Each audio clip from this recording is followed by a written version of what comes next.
CBSE PYQ series का video number 34 और again हमारे पास इलेक्ट्रोस्टैटिक्स का ही एक क्वेश्चन है। क्वेश्चन है हमारा इलेक्ट्रिक फ्लक्स और गॉस लॉ से रिलेटेड।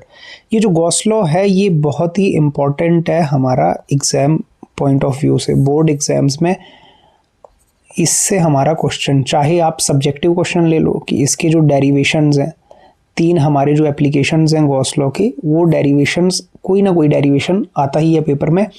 चाहे इसके हम न्यूमेरिकल देख लें, जो इलेक्ट्रिक फ्लक्स के न्यूमेरिकल्स हैं वो भी बहुत पेपर में आते रहते हैं।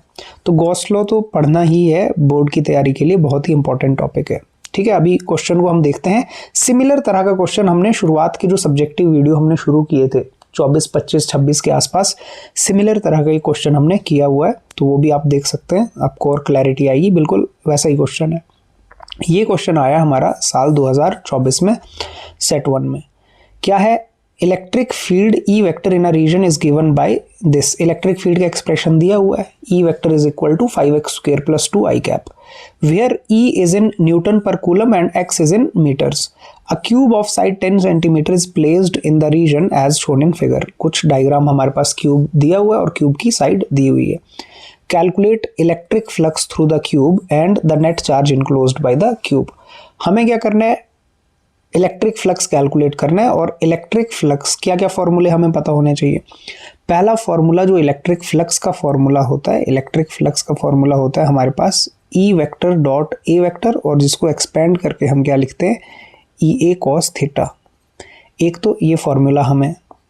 दूसरी चीज क्यूब है, तो क्यूब के लिए एरिया जो होगा, एरिया की जो वैल्यू होगी, देखो साइड दे के रखिए 10 सेंटीमीटर, तो एरिया आपको पता है यहाँ पे कांस्टेंट होगा। क्यूब की सारे फेसेस का एरिया बराबर होता है 10 सेंटीमीटर इंटू 10 सेंटीमीटर, जो कि हो गया 100 सेंटीमीटर स्क्वायर।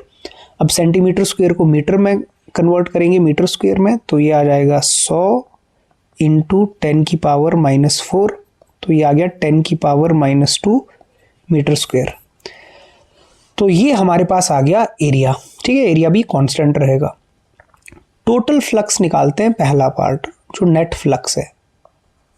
अब नेट फ्लक्स क्या होगा? 6 फेस होते हैं, 6 फेस हम मार्क करते हैं। ये पहला फेस है, ऊपर वाला 1, साइड वाला 2, नीचे वाला 3, साइड वाला 4, सामने वाला 5 और पीछे वाला 6। तो 6 फेसेस का जो टोटल फ्लक्स होगा, फ्लक्स एक स्केलर क्वांटिटी है, तो हम एल्जेब्रिकली उसको क्या कर देंगे, सम कर देंगे। 3, 4, 5 + 6। ठीक है, इसको हम सम कर देंगे। अब सम करेंगे जब, तो आपको पता है फ्लक्स सिर्फ उन्हीं एरियाज से निकलेगा जहां पर एंगल या तो 0 हो या 180 हो। जहां पर एंगल परपेंडिकुलर होगा वहां पे फ्लक्स नहीं होगा। क्यों? क्योंकि cos 90 होता है 0। आपके पास cos थीटा होता है फ्लक्स में, और cos जहां पर 90 हो जाएगा तो cos 90 0 हो जाएगा। तो हमारे पास कौन कौन सा फ्लक्स 0 होगा? देखो, फर्स्ट फेस के लिए एरिया वेक्टर परपेंडिकुलर, हमें आउटवर्ड नॉर्मल देखना होता है। देखो, area vector perpendicular to electric field है, इलेक्ट्रिक फील्ड आगे की तरफ है। सेकंड वाले में इलेक्ट्रिक फील्ड भी आगे को, ये भी आगे को, तो फर्स्ट वाले का फ्लक्स 0 हो जाएगा क्योंकि थीटा 90 डिग्री है। सेकंड वाले में देखो दोनों पैरेलल है, तो थीटा है 0 डिग्री, तो इसका फ्लक्स आएगा कुछ ना कुछ। तीसरे वाले के लिए अगर हम देखें, तो तीसरे वाले के लिए एरिया वेक्टर नीचे की तरफ, फील्ड तो आगे की तरफ है, तो फिर से परपेंडिकुलर हो गया, इसका फ्लक्स 0। चौथे वाले के लिए अगर हम देखते हैं, तो चौथे वाले के लिए देखो आप, एरिया वेक्टर आउटवर्ड नॉर्मल और field positive direction of x axis में, आई कैप में, तो यहाँ पर थीटा 180 हो गया। फील्ड इधर की तरफ है, देखो फील्ड आगे की तरफ है, तो इसके लिए थीटा हो गया 180। ठीक है, तो इसका भी फ्लक्स आएगा। फिर पांचवें के लिए अगर आप देखोगे, तो पांचवें के लिए सामने की तरफ आएगा, आउट ऑफ द स्क्रीन आएगा परपेंडिकुलर, और फील्ड है हमारी, फील्ड इधर है और out of the screen perpendicular आएगा आपकी तरफ, तो ये भी क्या हो जाएगा, 0 हो जाएगा क्योंकि 90 डिग्री एंगल हो गया। सिमिलरली 6 भी 0 हो जाएगा क्योंकि उसमें परपेंडिकुलर पीछे के लिए जाएगा, स्क्रीन के इनसाइड में परपेंडिकुलर, और इलेक्ट्रिक फील्ड आगे को है। तो फ्लक्स जो बेसिकली आएगा वो 2 ही हमारे सरफेसेस का आएगा, बाकियों का 0 आएगा। एक तो आएगा 2 का और एक तो आएगा 4 का। ठीक है, अब φ2 की वैल्यू निकालो। इसको मान लो मैं इक्वेशन 1 बोल देता हूँ। अब φ2 की वैल्यू आप कैसे निकालोगे? आप बोलोगे भाई φ2 क्या है, E2 A2 cos थीटा। जो कि कितना आ रहा है, E2 की वैल्यू, ये है E की वैल्यू क्या है 5x² + 2 i कैप, ठीक है। और हमने तो वेक्टर ओपन ही कर लिया, खैर तो आई कैप की ज़रूरत ही नहीं पड़ेगी अब, है ना। आई कैप की ज़रूरत कब पड़ती है, जब हम इसको ऐसे लिखें। चलो ऐसे करके लिखते हैं। हम क्या करेंगे, हम इसको सीधा ऐसे लिख देते हैं कि phi 2 का मतलब है E2.A2, ठीक है। E2 वेक्टर दिया हुआ है, कितना है 5x² + 2 i cap dot A2। A2 माने एरिया वेक्टर इंटू उसका यूनिट वेक्टर। तो एरिया वेक्टर देखो आपने निकाल के रखा है ना, एरिया का मैग्नीट्यूड तो निकाल के रखा है, एरिया वेक्टर तो सेम है क्योंकि क्यूब के सारे एरिया सेम होते हैं। तो ये आ गया 10 की पावर -2, ठीक है, 10 की पावर -2।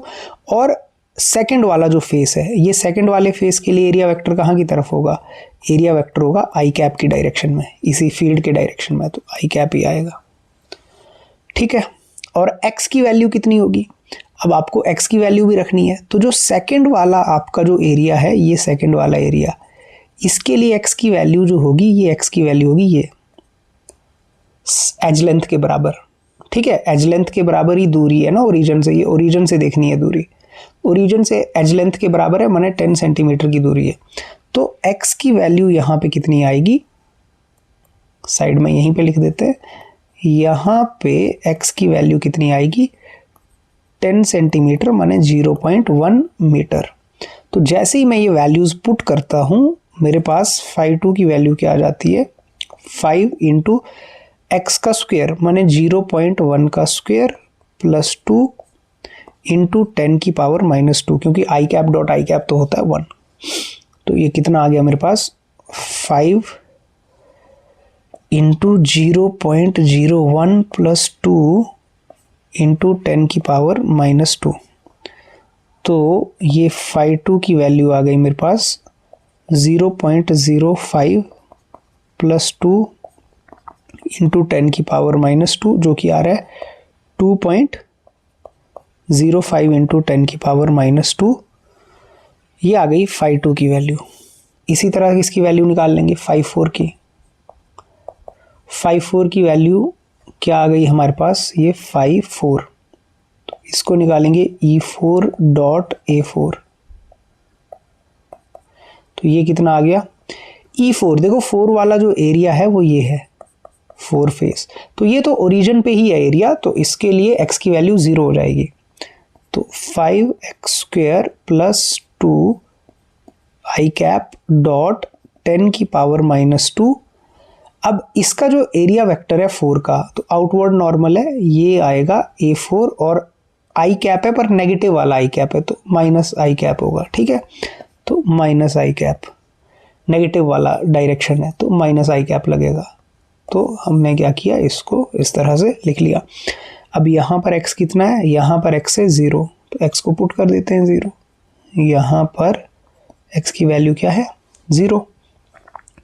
तो आपके पास phi 4 की जो फाइनल वैल्यू आ गई वो आ गई 0 + 2 i कैप × i कैप, ये i कैप और i कैप डॉट करके हो जाते हैं 1, और माइनस भी है तो माइनस को मैंने बाहर लिख लिया, और 10 की पावर -2, ठीक है, 10 की पावर -2, और ये कितना आ गया -2 × 10 की पावर -2, ठीक। फ्लक्स आ गया इतना आपका, ठीक है। फिर इसके बाद यूनिट अगर लिखना है तो आप लिख सकते हो, इलेक्ट्रिक फील्ड होता है न्यूटन पर कूलम और एरिया होता है मीटर स्क्वायर, ठीक है। तो यूनिट इसका आप लिख सकते हो Newton per coulomb metre square. तो अब 1 में पुट कर दो, फ्रॉम 1 में पुट कर दो, तो नेट फ्लक्स जो आपका है 1 में पुट करके कितना हो गया, ये आप लिखोगे 2.05 × 10 की पावर -2 -2 × 10 की पावर -2, और ये आपके पास आ गया 2.05 - 2, 10 की पावर -2 कॉमन आ गया, 10 की पावर -2 ये कॉमन आ गया। तो नेट फ्लक्स आ गया आपका 0.05 × 10 की पावर -2, जो कि कितना आ रहा है, जो आ रहा है 5 × स्टैंडर्ड फॉर्म में लिखूंगा 10 की power -4 Newton per coulomb metre square. तो नेट फ्लक्स की आपने वैल्यू निकाल ली है। अब आपको दूसरे पार्ट में क्या बोला है, नेट चार्ज निकालना है। तो नेट चार्ज कैसे निकालेंगे, गॉस लॉ लगाएंगे, ठीक है। तो यहाँ पर हमें पता है कि अकॉर्डिंग टू गॉस लॉ, ये दूसरा पार्ट चल पड़ा क्वेश्चन का, ठीक है।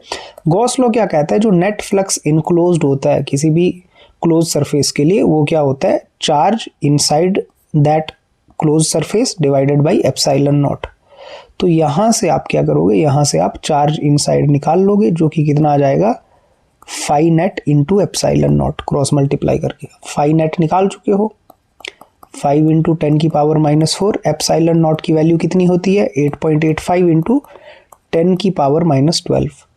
तो इनको मल्टीप्लाई करोगे, 5 5 ज़ा 25, 2 5 8 ज़ा 40, 42 4 5 8 ज़ा 40, 44 1 2, ये लगा दिया डेसिमल, और 12 और 4 हो गए 16, ठीक है। तो चार्ज आ गया इतने कूलम, और जिसको लिख सकते हो स्टैंडर्ड फॉर्म में 4.425 इंटू 10 की पावर -15, है ना, -15 कूलम, ठीक है। हमने क्या किया, डेसिमल एक शिफ्ट कर लिया ना, तो हमारे पास ये बन जाएगा, ठीक है, एक शून्य कम हो जाएगा ऊपर। तो ये नेट चार्ज आ गया। तो इस तरह का सवाल भी आपको देखने को मिल सकता है, इंपॉर्टेंट क्वेश्चन है, ठीक है। पहले भी एक किया हुआ है ऑलरेडी, तो दोनों क्वेश्चन कर लेंगे, तो काफ़ी रिपीट होते रहते हैं ऐसे क्यूब से रिलेटेड सवाल। फ्लक्स पे, इलेक्ट्रिक फ्लक्स पे जो भी क्वेश्चन है, इलेक्ट्रिक फ्लक्स पे न्यूमेरिकल आते हैं, और गॉस लॉ के डेरिवेशन, ये बहुत ही रिपीट होने वाला टॉपिक है एग्जाम में, तो इसको आप देख सकते हैं।